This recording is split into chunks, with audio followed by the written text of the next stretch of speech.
I'm testing out a new segment idea where I have two illustrious Austrian economists debate the fundamentals and value of Bitcoin. And I am calling the segment The Utopian and the Curmudgeon. Told you to snap up a modest position of currency minted from factoring digits. Which of you listen? Which of you listen? Which of you listen? Hi, Jeff.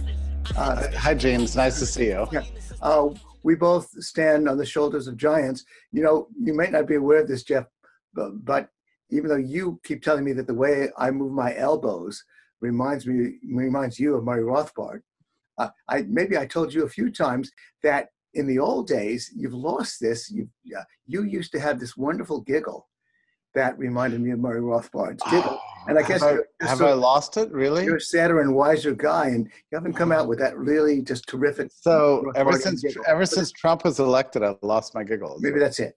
Yeah, but I don't know if you know Rothbard's signature giggle. It was really delightful to hear. Because I never really quite knew him. I only Murray Rothbard, of course, we're talking about. Mises' great student and popularizer, as well as, of course, original thinker in his own right. So Murray had this profound impact on my life. I mean, it's indescribable how much he affected my life. And then, Jeff, I am grateful to you. Well, I'm sorry, I'm interrupting you. Indescribable. Go ahead. No. I mean, I met him when I was 22, and I didn't know how to be. I didn't know how to be an intellectual. I didn't know how to be anything really. I didn't know how to think about the world and everything. And the Murray was just like the Borg. I mean, just like took me over.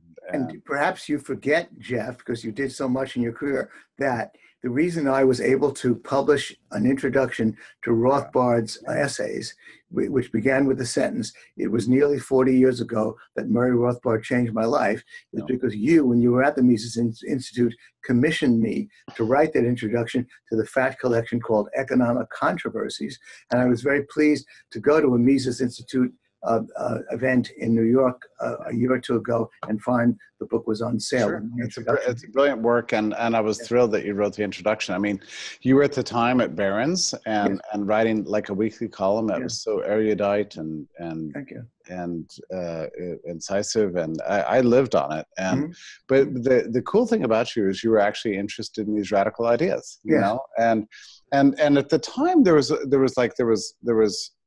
like the weirdo Rothbardian anarchists, and then there was the establishment financial press, and there wasn't a bridge, and I discovered that bridge named Gene Epstein. I mean, well, thank you. Yeah, no, it was a bridge over troubled waters, a difficult bridge for me to span a good part of the time.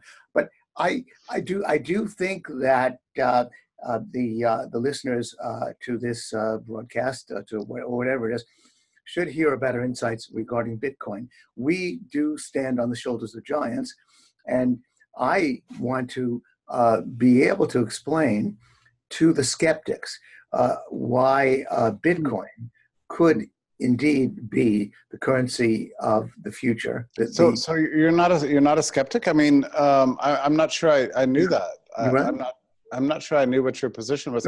Well, good question, because I was so mired in Misesian theory. What does that mean? What does it mean to be mired in Misesian theory? Well, it's a negative in this sense, because I couldn't get past the idea of the regression theorem, which I want to explain to people who are watching this, that all money, as Mises pointed out, must originate in a commodity. And I want to explain that. But since you asked me the question about how was I mired, how was I blocked? Yeah, it was blocked in the sense that since Bitcoin was not rooted in a commodity, since Bitcoin became sort of speculative money right away, so, I was a little blocked. So I get that, and do you know that I was blocked in more than intellectually? I was blocked institutionally. Yeah, I was unable to publish on Bitcoin in 2010 when I first heard about it. Because of precisely this question. So when I was able to go out there, and I think my first column on the topic was at Laissez-Faire Books, because I didn't really. I'm sorry, I've got something in my throat. I didn't even understand why it was valuable. I just knew that it was, and I decided to I find my inner Hayekian and go, okay, we don't know everything. And maybe this is the real deal. And it took me something like 2 years to figure out, like, reverse engineer Bitcoin's value according to the regression theorem, which is a funny thing, because we like to think the things we know help us, but in that case, the thing we thought we knew was actually hurting us. Well, just a moment, Jim. Okay, first of all, I want to briefly explain the regression theorem to anybody else who's listening to this conversation. And it's simply Mises's brilliant insight that we accept money as a medium of exchange at any moment, not because we're brilliant, but because we're just ordinary folks. Because we know that yesterday it was acceptable by everyone as a medium of exchange. You could buy things, and that's what we knew. That's what we know today. That yesterday it could buy almost anything. But then Mises says, "Well, what about yesterday? Why did we accept it yesterday? Because the day before." Yesterday we knew that it could buy things, and then the day before that, and the day before that, and then the question is, what do we regress back to? At what point do we regress back? And then Mises points out that what we regress back to is that money on day zero must have been some kind of commodity, and that commodity might have been seashells, shells, it might have been gold, it might have been silver. But that's the point of the theorem. And by the way, let me just finish one point. That means that money could not have been created by government. All government did was take the people's money, gold in the case of the Western economies mainly, and then attach the dollar to it, and then establish the dollar as money, and then ultimately take the people's gold and just make dollar money. So did I get that right so far? You did, according to Mises's rendering of the English version of National Economy. Oh my gosh! 90, why are you getting so? No, but wait, this is actually a very important point. That the rendering you gave, which is very accurate according to what you read in Human Action in 1949. Mm-hmm. But if you go back to 1912, okay, so I don't read German, maybe you do. But in the English edition of Theory of Money and Credit, and this appears on something like page 270. I mean, it's like Mises didn't think it was that important an insight, but he describes the regression theorem as, yes, this endless regression that falls back finally on something. And what is that something? That is a commodity that has subjective value that people attach to it. But go ahead, yes. But Gene, yes. So here's the key. You keep saying commodity, but in 1912, Mises said something that has use value, for example, a commodity. Okay. That's really different, all right? Because something that has use value may or may not be a commodity. By 1949, Mises is saying it's got to be a commodity, it can't be any other way, blah, blah, blah. But what he really meant, he first described actually with more scientific precision in 1912. It has to have use value as an economic good. Okay. It has to be valuable to people in order to finally be converted to something you acquire, not for consumption purposes, but in anticipation you can trade it at a later date, right? So for example, a commodity. Okay, so but what this 1912 rendition of this regression theorem leaves open is a possibility that this might not just be a commodity, it might in fact be a service. A service. Okay, well, I sort of like that. It's amazing how Talmudic you can get on me. That's great. And you know, I'm the Jew and you're the Goy. But you've outdone me. Really important, because by 1949, it seemed like sound money was the gold standard. But in 1912, there were a variety of monies extant, right? There was a little bit more of a broadness of mind. And Mises, I think, was more scientifically correct to say, okay, there's no such thing as pure monetary value. There has to be something that precedes monetary value. Something has to be useful in the market. It has to be useful in the marketplace, whatever that is. And you're right, it might be seashells, it might be gold, it might be salt, but it also might be the performance of a human service for somebody else. Well, of course, I guess that there was a sort of wild conjecture because Mises had no way of knowing. No, he had no way of knowing, but he was very precise in that book. Okay, but and he says use value. So if you forget the whole gold commodity thing that you get, basically, probably it emerges before 1940. It was probably in the mid-1930s, something like that. But if you go back to his pure theory, what he says is it has to have use value as a non-monetary usable thing. Well, that's the point. But that segues into my view, which is that Bitcoin is writing a new chapter in money. And that's the thing that my friend Don Smith, for example, and Peter Schiff have difficulty putting their minds around. Yeah, but what is the use value of Bitcoin? And that's the important thing. Well, I don't think it's important. I mean, this is where we're going to disagree.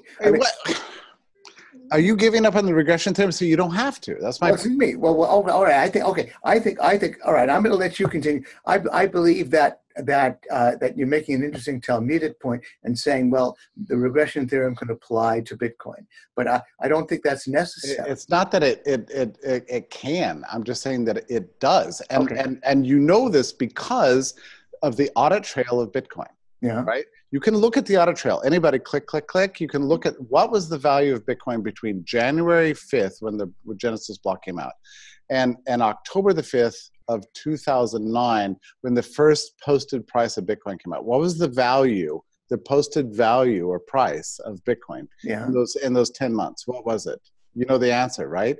The answer is zero. It was zero. Okay, it was so zero. What were people doing sending 100 transactions back and forth between January and October? What was the point of that? That's an aggregate, right? 100 a day on average. Mm-hmm. What were they doing with the blockchain between January and October? What was the point of this? Yeah, well, it has no value. The answer is they were testing out a human service. And what is that service? The porting of immutable information packets on a geographically non-contiguous basis, peer-to-peer the world over, right? Can this be done? Can we do this? It is happening. Oh my God. Is it working? Yes, it is working. Did you get that? Yes, I got it. Wait, you're far away. Yes, I am far away. How's that information look? Well, it's exactly as you sent it. Oh my God, have we solved the Byzantine generals problem? You know, we overcome the telephone game. You know, have we found the thing we've always wanted to do, which is to eliminate geography and in the porting of information? Have we done this? Yes, we have. And so the numeraire that instantiates that proof of that value of that information transfer becomes Bitcoin itself, which, you know, without the blockchain, you know, Bitcoin would have been zero value. So it absorbs the value of the service exactly as Mises said. Okay. Well, Jeff, with all due disrespect, I have to say that your commentary is a little bit too precious and abstract for me. I have a slightly different version of things. What really happened was this. I want to bring Hayek in. When inflation was a big threat in the U.S. in the 1970s, Friedrich Hayek came out with a book called The Denationalization of Money, and he said, "Why can't the private sector issue money?" Yeah. And Murray Rothbard quite appropriately pointed out to him that the problem with private issuance of money of the sort that Hayek wanted, independent of gold, was that, as Rothbard said, I could issue Rothbards, but who the heck is going to accept them? Because I might inflate them. Once people accept them, people can't trust me not to inflate them. And that was a real problem. Gold was the better money, a more reliable money, because it's very expensive to mine. It's got scarcity, and money has to be scarce.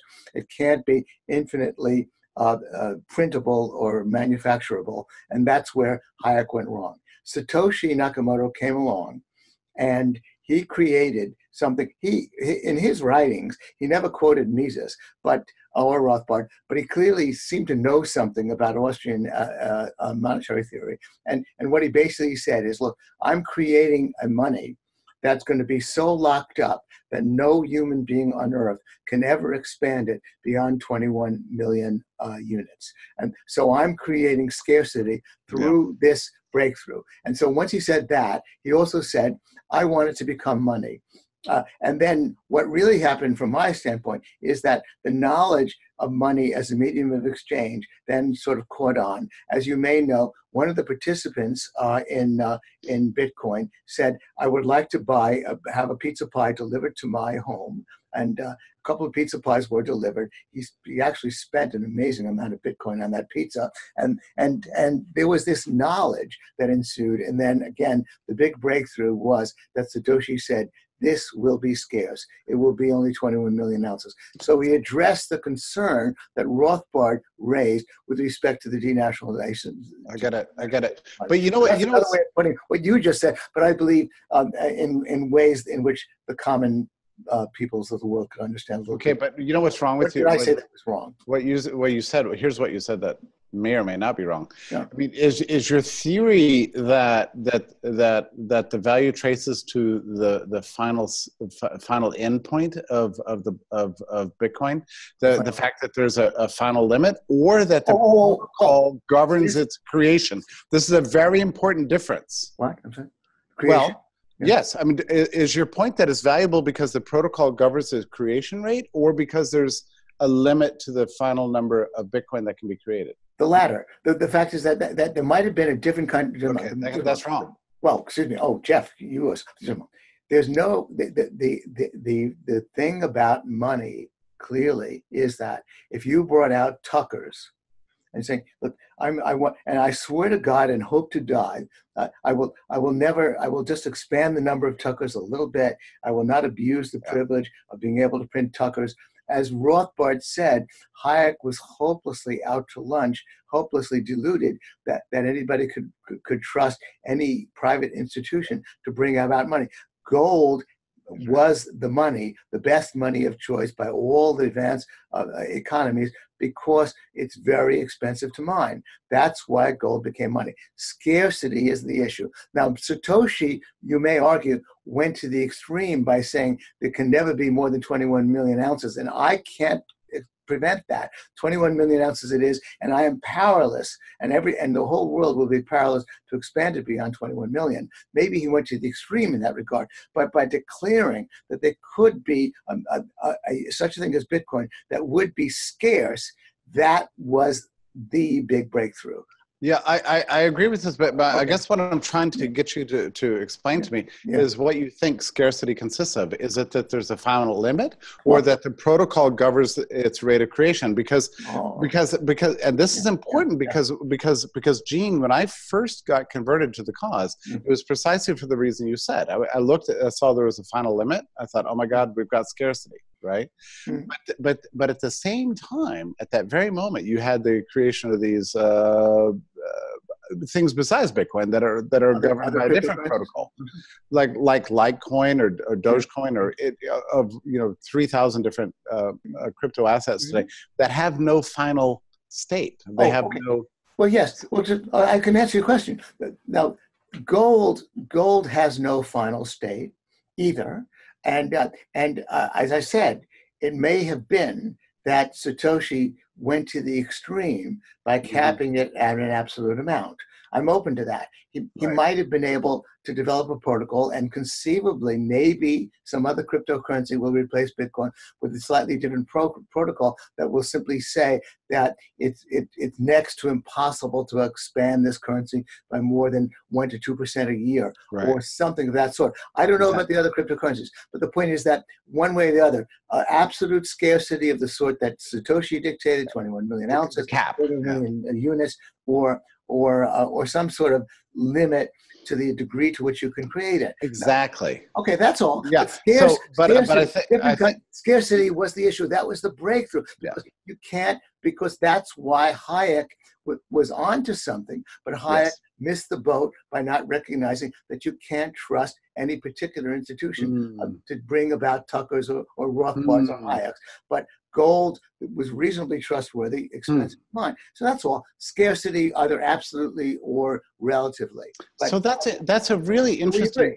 About that. Well, yeah, we do, but I think actually that this is extremely revealing. It's like, I mean, and it really does relate to what we think monetary policy should be. I mean, do you think there has to be an absolute cap? Or do you think that all that matters is that there's a certain predictability and you can't game it? But anyway, well, excuse me. I'm open to either one.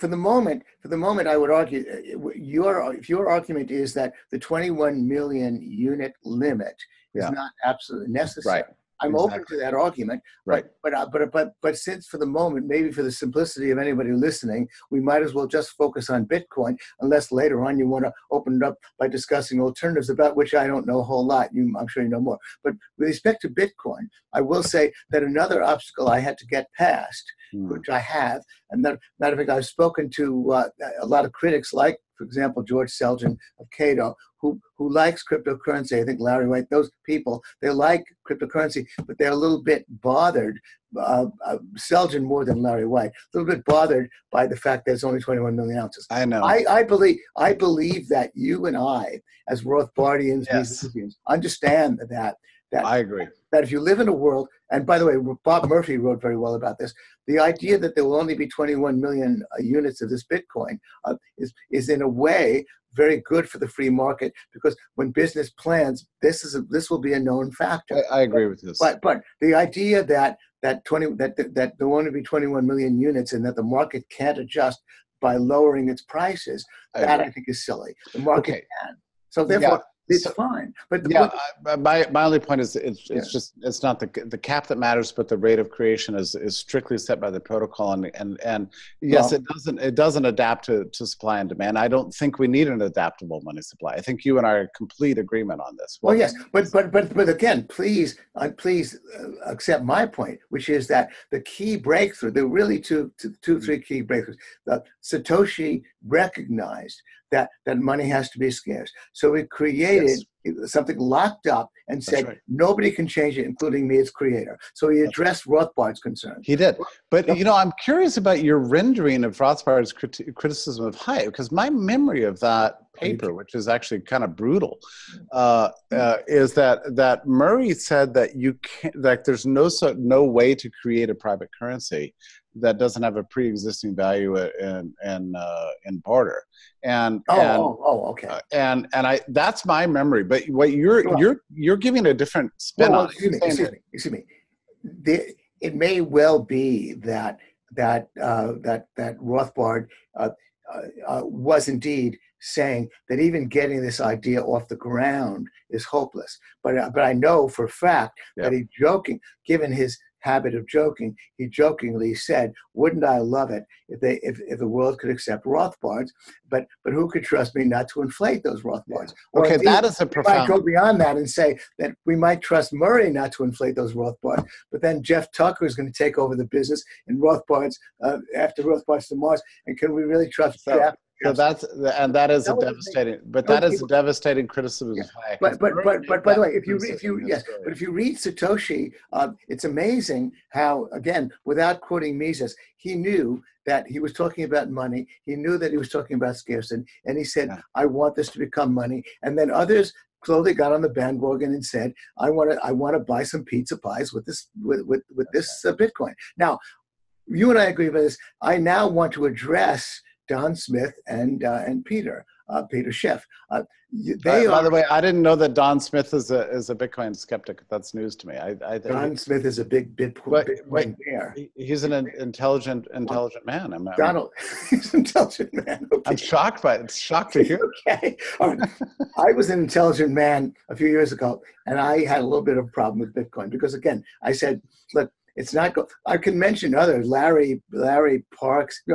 A lot of the gold people are very hung up. They know the regression theorem. They cannot accept Bitcoin. Now, you may have an opener there, Jeff, and you may be able to explain in your rather arcane Talmudic fashion how the regression theorem also applies to Bitcoin. I would say only that what really happened was that knowledge of a medium of exchange and knowledge of scarcity got this off the ground and got this to a point where people said this could indeed become money because it could be traded and it's scarce. So I think that's what made it. But what they are hung up on, and you hear Peter Schiff misusing, of course, the term intrinsic value, is that, and Don Smith keeps repeating the same point, gold has value as ornamental industrial value, and Bitcoin has no such value. So they hung up on that. But I want to explain to them, the first thing I explain to them is that gold does not trade as an ornamental industrial metal.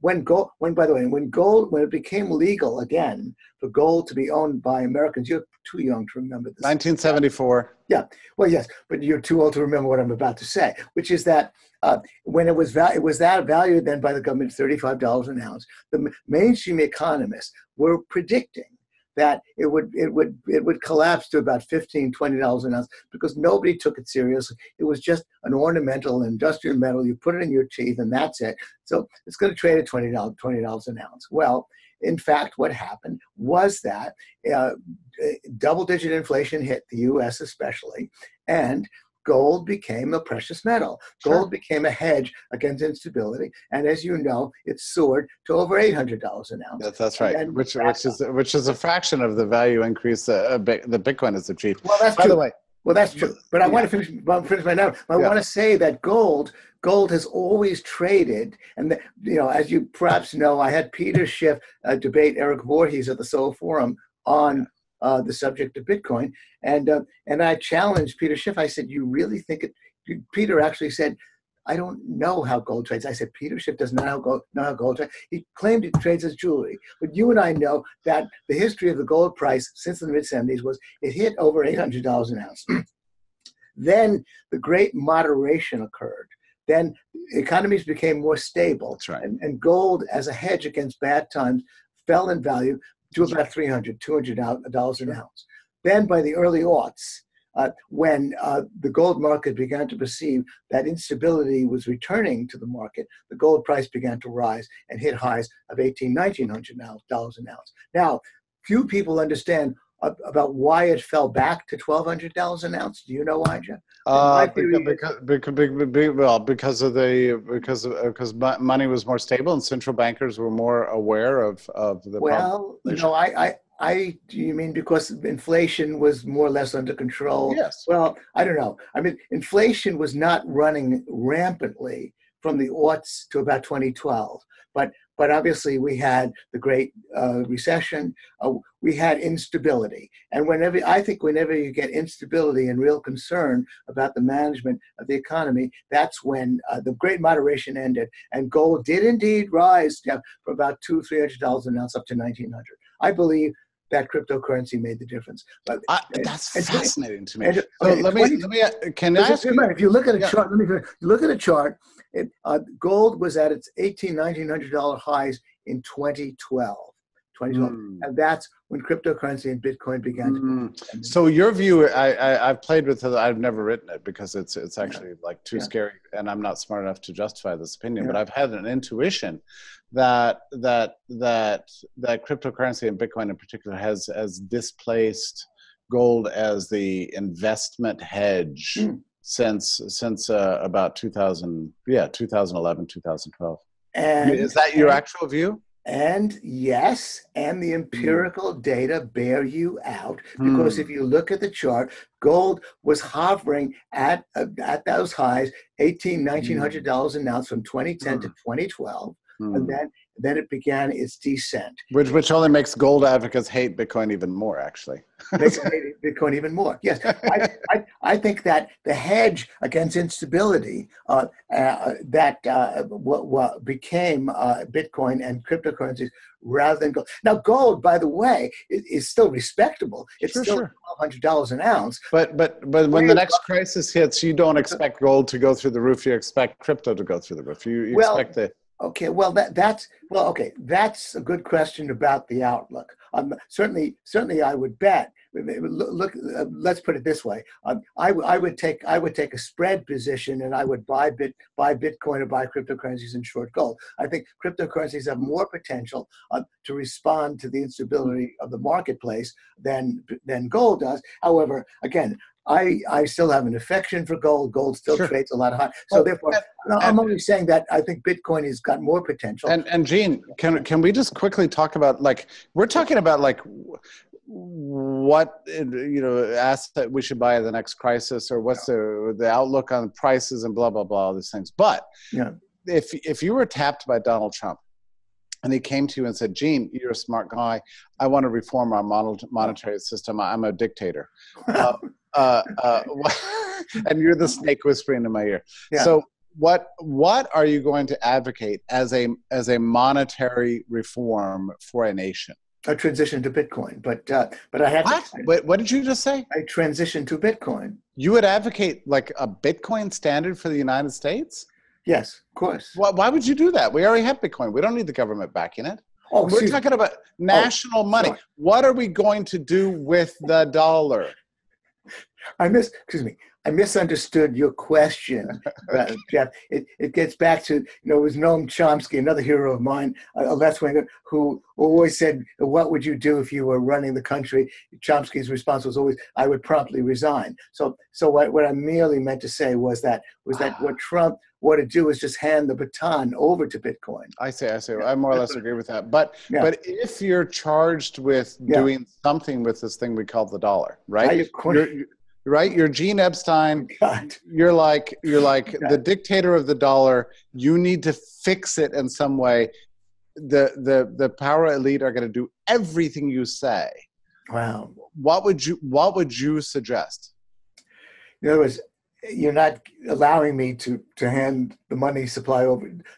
Not allowing me to allow us to. You can't just abolish the dollar. I don't think. Right? We can't just abolish the dollar. Okay, I might resign, and I might say, Larry Kudlow, you can handle this, or I appoint Jeff Tucker in my place because maybe he's got a better solution. Yeah, I don't know. You know what I would do? I guess I would try to, maybe as the first step, try to restore a gold standard as a first step, and then try to restore, and then maybe, hopefully, then say that at the next stage we're gonna make it a Bitcoin standard. But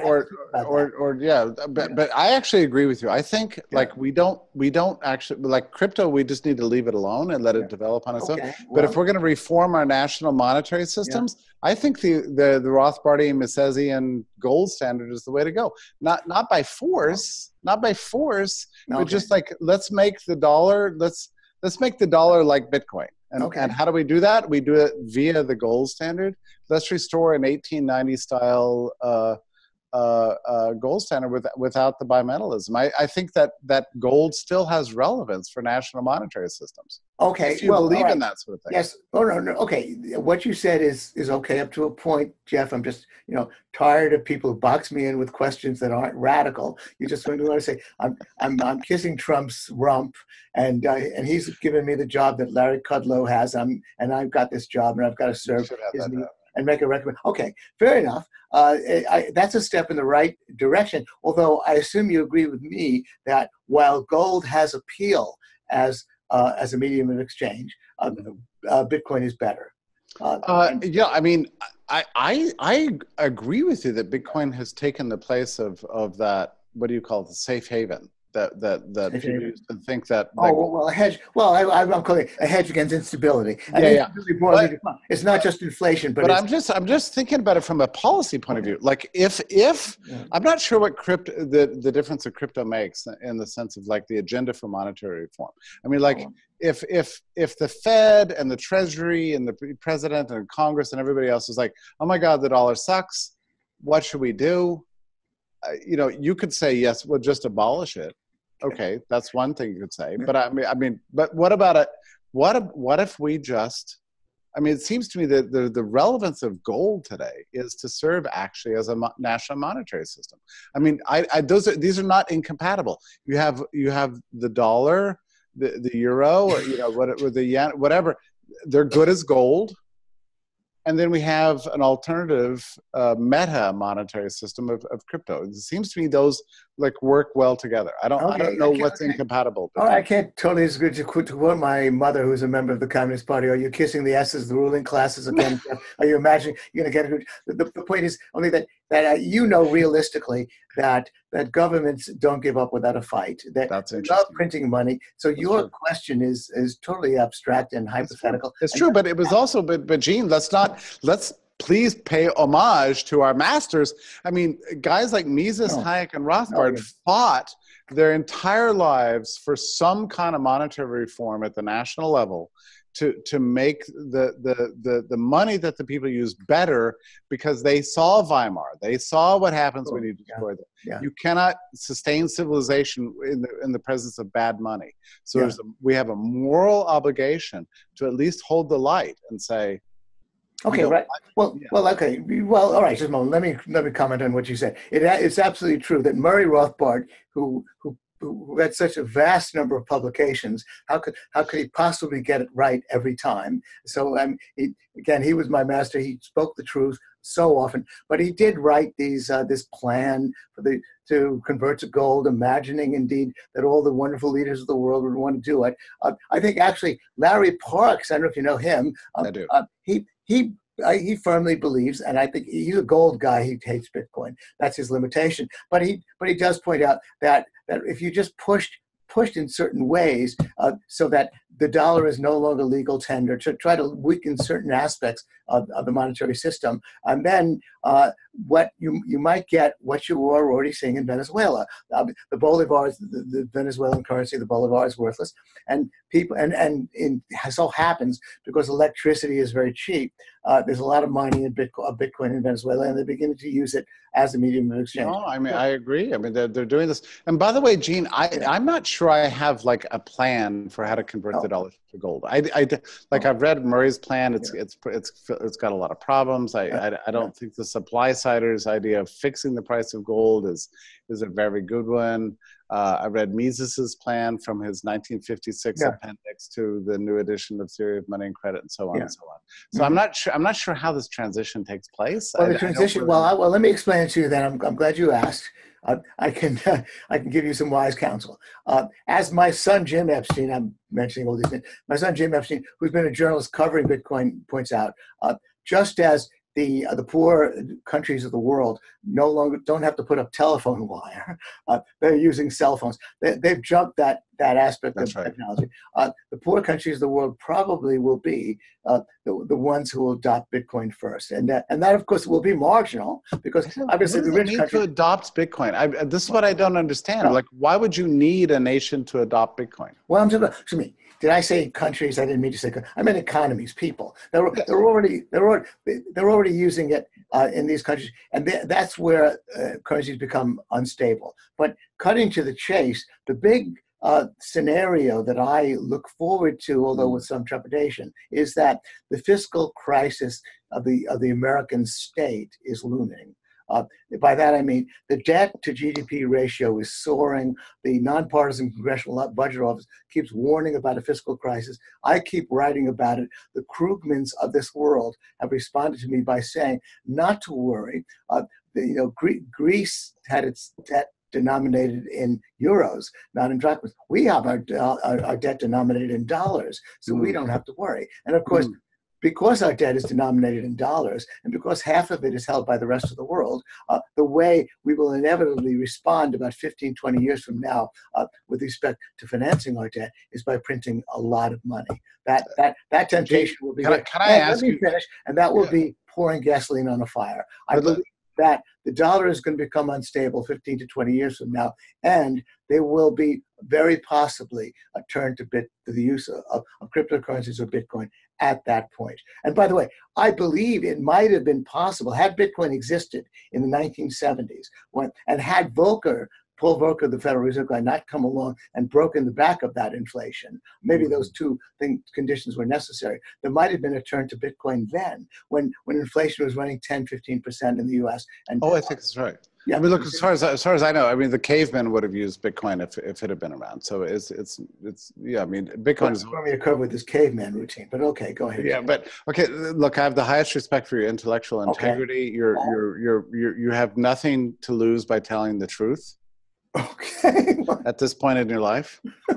Have I been lying to you so far, Jeff? No, I'm preparing you for the question I'm going to ask you, and it's okay. You can answer however you want. My heart is an open book, Jeff. And you don't have to revise history on this podcast. You want to know if I'm really Jewish? Well, what do you want to know, Jeff? Anything? Tell me.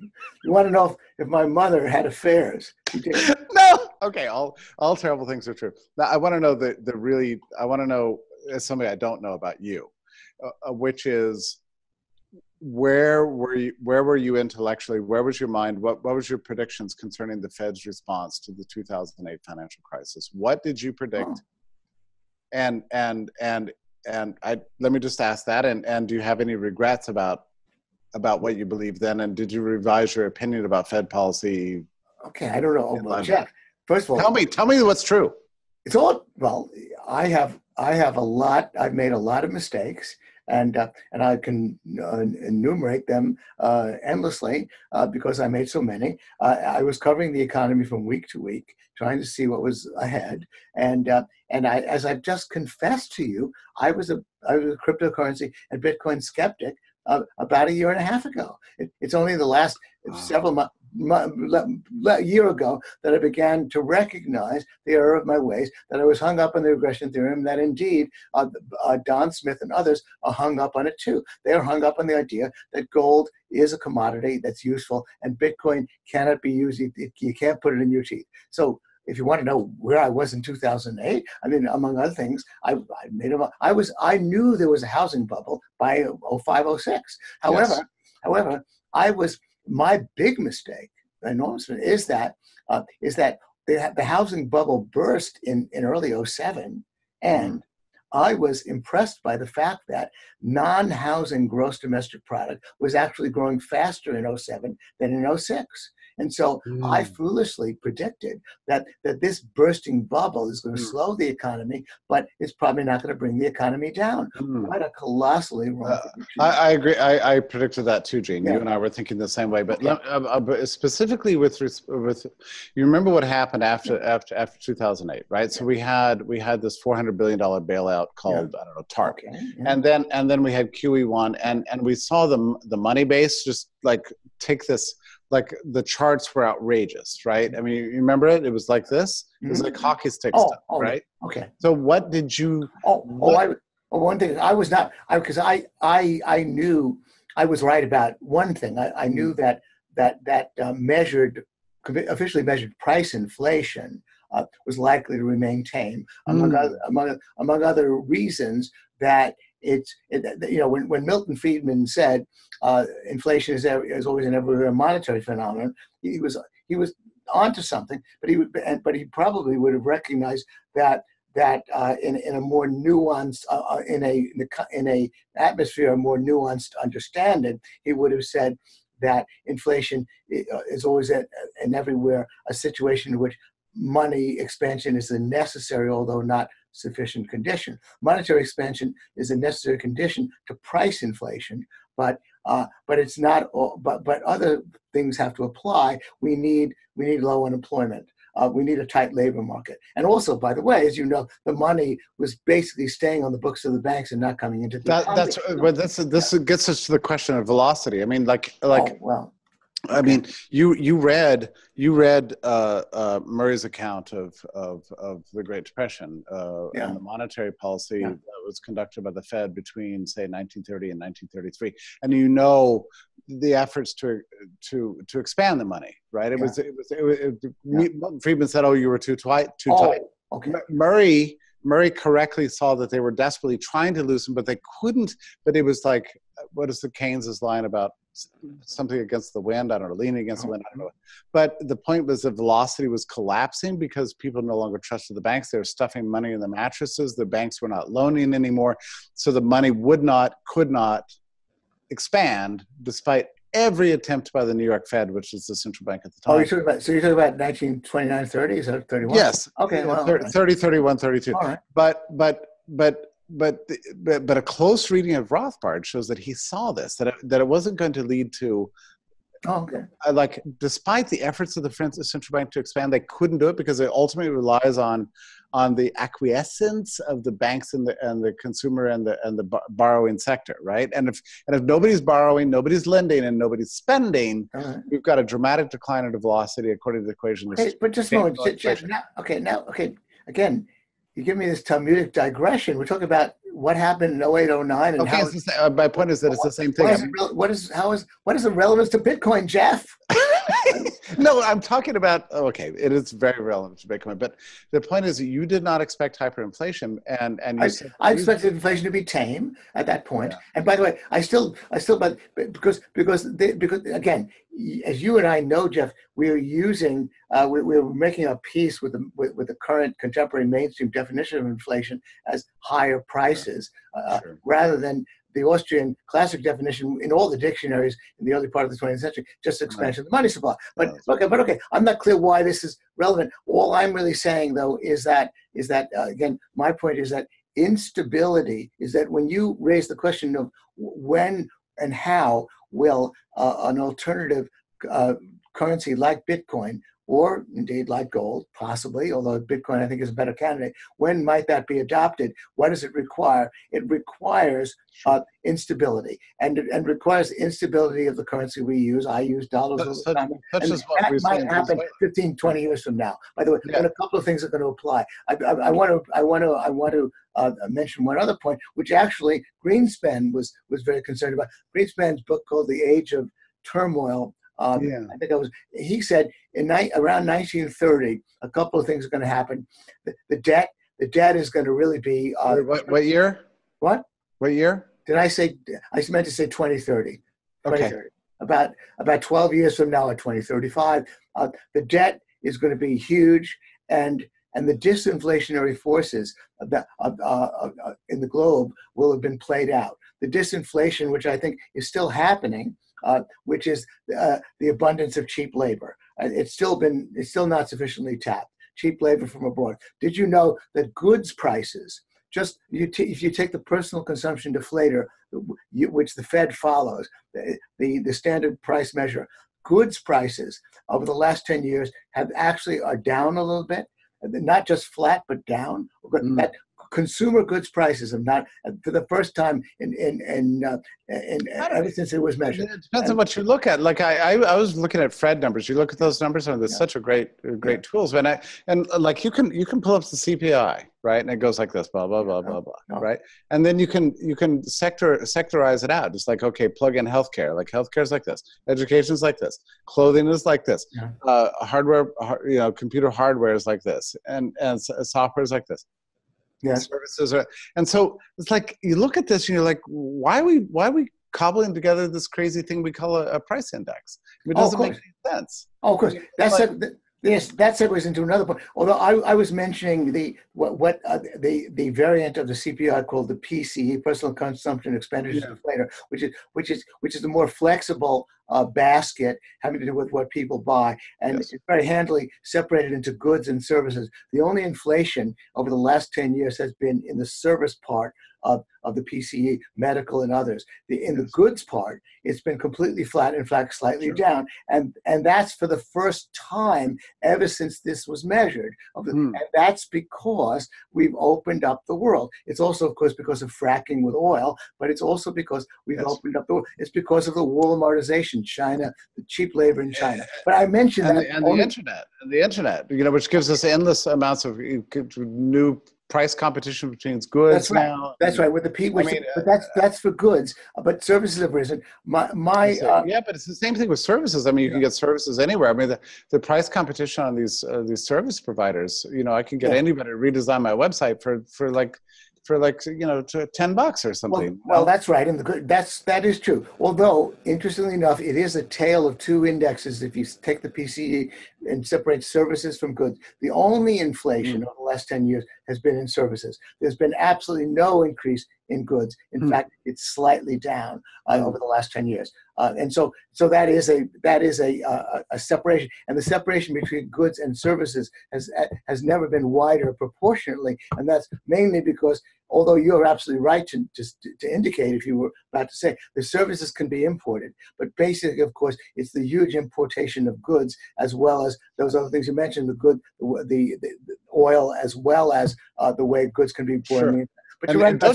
But my point is that that's a supply side effect. That's part of the reason why we're not going to really have severe price inflation for years. I agree with this. However, once China becomes more mature, once we're looking at 15, 20 years down the line, that disinflationary factor will have been played out. And Greenspan then said, I really shudder to think what the central bank will do by 2030, 2030, when the debt has to be monetized and when disinflationary effects are played out. That's when.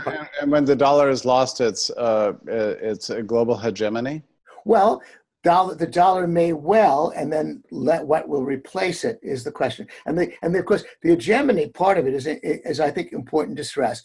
There's a lot of, I think you and I stand on the shoulders of giants, and we understand that money is basically a network good, that when one money dominates, everybody wants to use that money. It remains true that 90% of the foreign currency transactions in this world, the dollar is on one side of the transaction. It's not just oil that's priced in dollars. Virtually everything is. The traders of the world have a short pencil. They want to deal in one commodity, and dollar is king. Dollar dominates, and that's why it's strong. And that's the reason why, as well, I think that while people talk about many cryptocurrencies competing, there will be only one, maybe two. Everybody, we prefer simplicity in this world. Once one currency becomes important, I don't believe this, Gene. And you and I are going to. What I just said? Yeah, I think you're wrong. Okay. Yeah, I don't think that, well, and this gets us into another area. By the way, I disagree with all my friends on this, because all my friends are like what you would call Bitcoin maximalists these days. They think that there should be one currency to rule the world. I'm not saying should. I'm just saying that's the way it's been up till now. Yeah, I don't think we know what history is supposed to look like, because we've never had choice in currency before. I mean, it's been like... Excuse me. Okay, I never had choice in currency. Okay, but well, go ahead. I'm finishing. Well, we did like in the 18th century, maybe, or something like that. But and briefly until government shut it down. But we've never had this kind of radical choice in currency. I think that the money market of the future is going to look like the toothpaste market of the present. Meaning that you're going to go to CVS. You know how you go to CVS and like, have you tried to buy toothpaste recently at CVS? It's like there's so many toothpaste you don't even know it. It's like why the hell there's so many toothpastes, right? It's like Bernie Sanders said about deodorant. I don't even know the difference between these things, right? I mean, it's like it's pointless. But I think that that's the nature of the competitive market. Like there's going to be an infinite number of cryptocurrencies out there. Yes, there's always going to be a Crest or a Colgate that's going to dominate the market, but there's going to be infinite, trial and error and options for us. I don't think that there's going to be a tendency towards a single money. And I'm not sure who first claimed this, but I think it's completely wrong. I don't think that. I don't think. Well, let me make a point to you, Jeff, that you seem to be unaware of, and basically already said it. You do know that when goods and services trade in the world, people have a choice to use euros, British pounds, yen, or dollars. And there are lots of other alternatives as well, but I just mentioned the dominant ones. Do you know what happens? They only use the dollar. That's a slight exaggeration. 90% of the transactions are dollars. Oil is priced in dollars.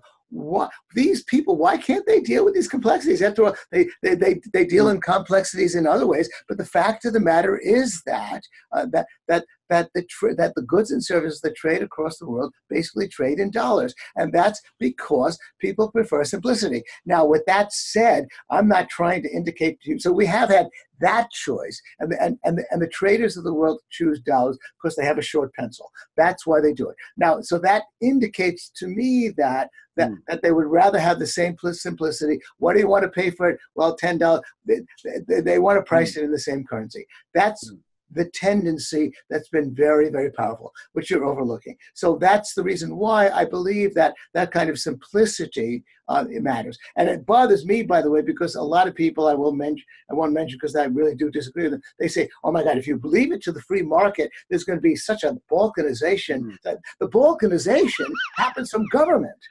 It's government that issues its national currencies. They're the ones that balkanize. Yeah, based on that old theory. The world is given a chance. They want one currency. And so they want simplicity. So that's I think is a very compelling point. And I'm glad that you've learned it, Jeff. It's been a very enlightening afternoon. Well, you can't just claim that I've learned that based on my non-response. Well, you said there's never been a choice in currency. There is a choice right now. You can use all those currencies. They don't use it. I will. Let me just say this, Gene, that you've made a very compelling point, and I don't really have an answer to it. I want to make one final point. We have to wrap up. I'm glad you don't have an answer because there is no. My point is, Jeff, my point is that look, you and I can't foresee where the world is heading, what exactly will happen. I'm only saying that based upon past experience, there will only be one currency dominating one kind of medium. But that aside, I want to make one final point which really bothers me. I wish all of the people who talk about money will quit talking, and this is unfortunately Steve Forbes and others, they talk about how money is a yardstick. I mean, my God, a terrible thing. Money is a yardstick. It has to remain stable. The fact of the matter, I wrote, actually, George Gilder, George Gilder, if money is a yardstick, how do you make sense of the fact that the crude oil was selling for $147 a barrel? It went down to $27 a barrel. It's now back up to 60. My God, how horrible. The fact of the matter is that prices vary. There is no stability, and we can all live with that. And so money is not a yardstick, and therefore there's no problem with Bitcoin being at 21 million. Thank you.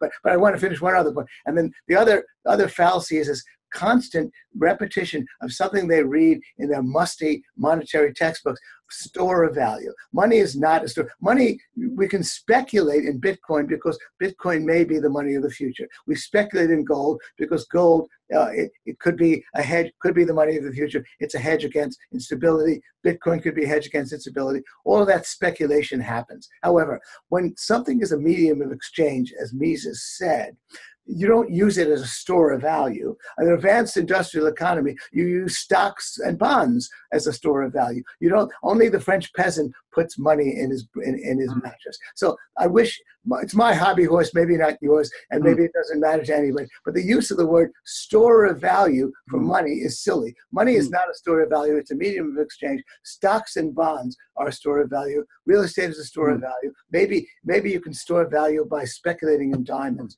but when money is a medium of exchange, it is not a store of value. Not if you have any smarts, because stocks and bonds are a much better way to store value. Now, I don't know if this is one of, if you've heard this, but I've heard it. I have to think about it, because I tell you what I've usually done is explain that Bitcoin takes two traditional functions of money, namely the medium of exchange and the store of value, and adds. That's ridiculous, Jeff. You sound like an ignoramus. There's only one Read, Jeff. I'm going to send you a passage from Mises in which he put this to bed in 1913. What do you mean by a store of value? You mean you are such an idiot, Jeff, that you would put money in a mattress and not store your assets? Wait, I've just acquiesced to this. Stocks and bonds.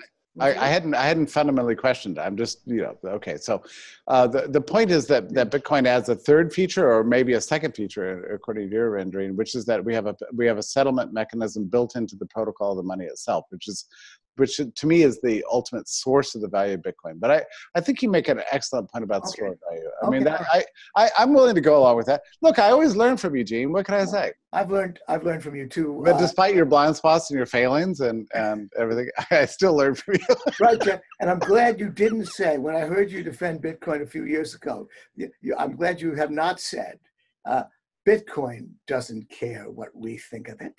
And I said, God, Jeff, you got that from Oscar Wilde. That's what Oscar Wilde would have said. Bitcoin doesn't care what we think of it. You said that. Because you have this poetic tendency that sometimes gets in your way. But I appreciate your Talmudic mind, and it was delightful talking with you. And Naomi wants us both to shut the heck up right now. Okay, we're okay. She's had enough of this. She's probably going to edit most of this out in the final version anyway. So thank you, Jeff. It was my pleasure. It's so wonderful to see you. Bye-bye. Well, I thoroughly enjoyed that discussion. I hope that you enjoyed this opening episode of The Utopian and the Curmudgeon. If you'd like to see more from Jeffrey and Jean, then please let me know. And in the meantime, don't forget to like and subscribe. Thank you so much for watching. Subscribe to the channel. Yeah, subscribe to Naomi's YouTube channel. Told you to snap up a modest position of currency minted from factoring digits. Which of you listen? Which of you listen? Which of you listen? I had these visions of hackers in prison for fighting the system on couch in a fiction. Which of you listen? Which of you listen?